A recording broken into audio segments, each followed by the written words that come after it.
Hello everyone, it's Lindsay, and today I'm back with another layout in my growth journal as I kick off the month working in the newest kit from Creative Retreat Kits. This is Spirit Powered. You can see it in full unboxing of the release over on my channel. I'll link that down below for you guys. I am still battling kind of a bad migraine this week, so I wanted to do something a little simpler, technique that I have done before, that I'm comfortable with, and just kind of stick to something a little bit easier. So like past months, I have been working in my growth book as a place to put the reflection questions. So I've already gone ahead and cut those out of the devotional. And I had been doing lots of 2-page spreads, but I wanted to show you another 1-page spread. I had done this one here a few months ago. I'll try to link this video down below for you guys from a past kit, and so it left a blank page. So I wanted to show you, you can just do 1 page, you don't have to do 2, especially if you're working in this journal and you're keeping a lot of other things in there and you want it to last, through the majority of the year. Maybe you're not wanting to do a full 2-page, or maybe you don't need the full 2 pages to answer out these questions. So we're gonna keep it a little bit smaller. I have the stamp set that comes in the kit, and I love these viney branchy pieces, but I wanted some florals like from the stickers. So I pulled out some other stamp sets from Creative Retreat Kits. I did double check. It looks like these are both still available in the shop, so they will be linked down below. I try to go through my stash and find ones that had thicker lines, kind of similar to the thicker lines that are on these vines. Some of their florals are a little thinner lined florals, so I wanted to kind of match that. And I'm going to be doing the technique with acrylic paint, where I paint with acrylic paints and then stamp over the top of it with the stamp, and gives you this really fun kind of mixed media feel. So that's what we're going to be doing. I've already cut out some things from the printables that were released, and I'm going to be using kind of a mix and match, but it's not going to be anything too crazy. It's going to go together pretty quickly, and again, just focusing on leaving myself plenty of room to answer the questions. So let me go ahead, put you guys on fast forward, and we'll put together this layout in my growth journal. Okay, so we're going to start with creating these little floral clusters, and I like to stamp in a light colored ink first. So I've picked out, like I said, a variety of florals from my stamps, load them up on different blocks, and then I'm using the Powder Puff Blue ink, but you can use literally anything. This is going to get covered up. I just like to use something that's very light colored so that if I don't get it covered in paint, it's not going to conflict with the image. So this is just giving us like a coloring book guideline. So I'm just kind of building up clusters. This little floral comes with this month's kit. And then, like I said, those other ones are still available in the shop. They're some of my favorites. I've used them over and over again. So be sure to check those out. And then I've gone ahead and laid out some paints. You can use any acrylic paints for this. I've used both cheap craft paints. Today I'm using distress paints. Distress paints are a little more fluid, so the colors blend a little easier. If you're not wanting them to blend, if you're wanting really harsh, like textured color, then use regular acrylic paints. But I've just gone through and picked out a variety of blues. There's that light purple, a white, and I'll bring in yellow in a minute. But I like to use a flat paintbrush for this technique. And you'll see I'm loading up my brush with a whole bunch of different colors. I'm like dabbing it in all kinds of different colors on my palette and then brushing it onto the stamped area. I'm trying not to overwork it. When you overwork an area and brush back and forth, it blends the colors together, and I'm not wanting them super blended. I want it to be like you can see the white, you can see the purple, you can see the blue. I want it very obvious that there's a lot of different colors happening in here, and right now it looks like hot mess, but when we stamp again, it pulls it all together. So bear with me, but I'm trying to get the flowers to look different. So I want the smaller ones to be a little more of that purpley color, so I use more of that purple. The bigger peony styled ones, I'm doing darker, so I use a lot more of the darker blue.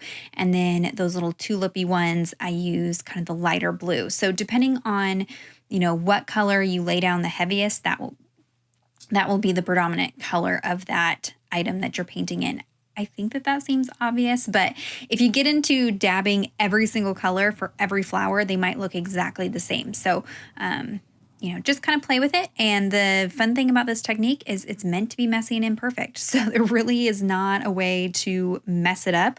The more layers and stuff, the better, I think. I do like distress paints because they are smoother. They lay flatter on the page. There isn't a whole lot of dimension to them. So when I'm doing a technique like this where I'm layering up a lot of paint, it doesn't get super like chunky and bumpy.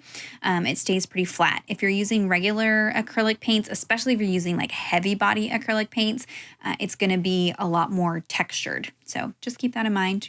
No way is the wrong way. It just, in a book, I kind of want it a little bit flatter.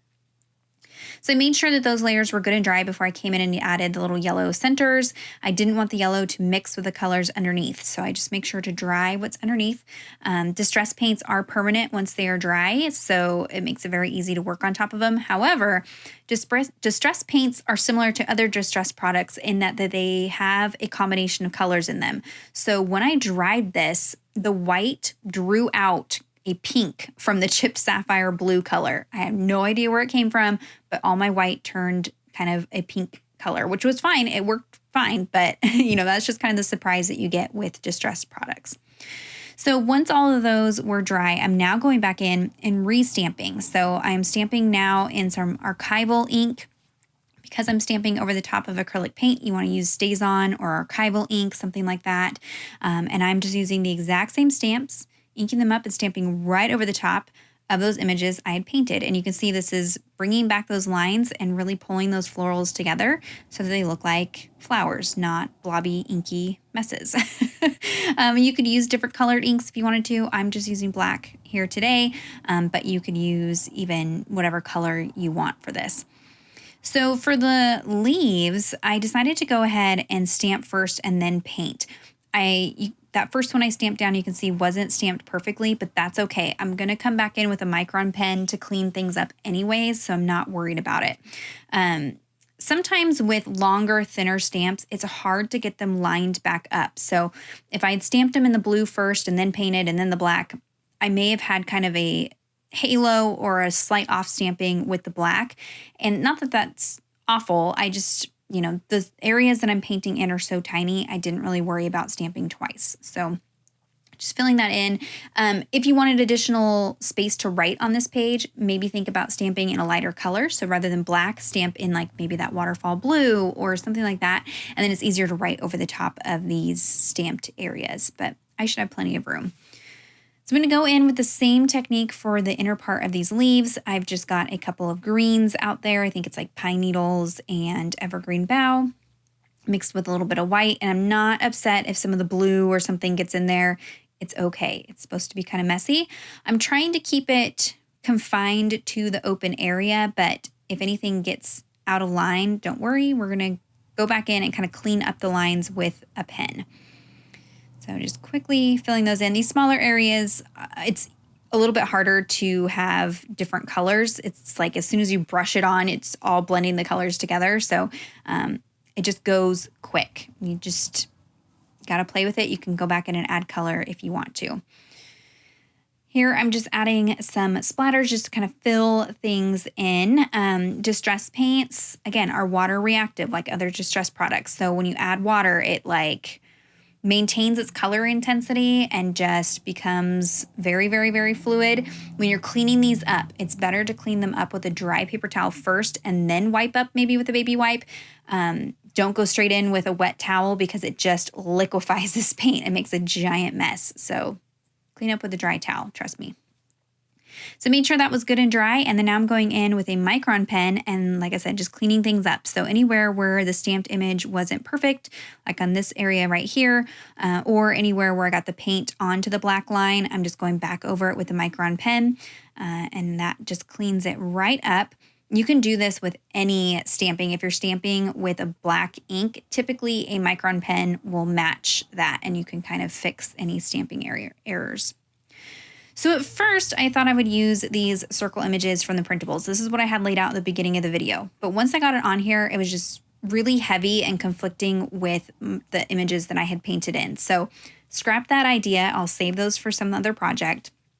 Instead, I'm going to use stickers from the kit. So I've gone ahead and already cut down the reflection questions and just, cut them right up to the edge, made them as small as possible. That way they don't take up too much space.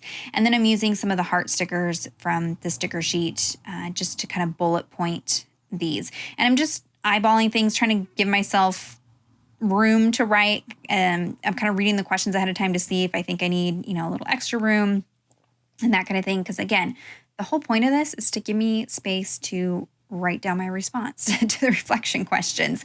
Yes, it looks pretty, it's fun, it's creative, but ultimately I want to answer these questions. And I have done such a better job in the last year answering these questions and utilizing the reflection portion of the study by doing this. When I was just Bible journaling, I wasn't getting to all the questions. I wasn't actually writing them out. And so this makes me, so I actually do it and think about it. So there is a look at the finished page. If you have any questions or comments, be sure to leave those down below. Check out that description box for links to everything that I used today. Give this video a thumbs up if you enjoyed it. Subscribe to the channel if you're not already subscribed. And until next time, thank you so much. Bye-bye.